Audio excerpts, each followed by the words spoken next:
The Great Migration was a movement of 6 million African Americans out of the southern United States from the northeast to Midwest and west from 1910 to 1970. Some historians differentiate between the first Great Migration, 1910 and 1930. A majority lived in the south, 40% lived in the north, and 7% lived in the west.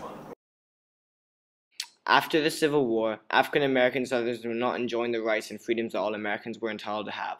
From the 1880s to 1920s, African Americans living in the South endured and lived in physical abuse that included beatings and lynchings. More often than not, they were not protected by the law enforcement, and they were often mistreated by law enforcement officials.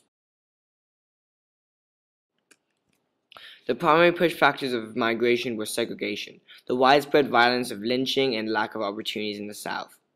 The pull factors were in the North.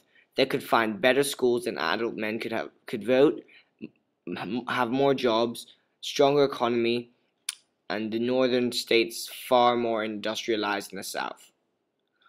Burgeoning industries such as weapons manufacturers and car factories were recruiting blacks for job opportunities.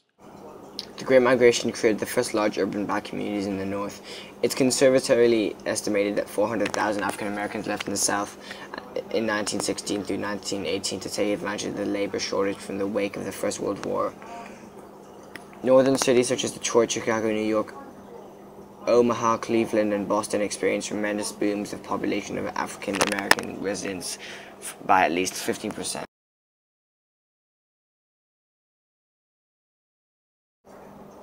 The positive points concerning the Great Northern Migration are: it helped diverse the population of the major cities, which prior to the migration were predominantly white. It helped the growth of industry in northern cities with arrival of large pool of industry workers.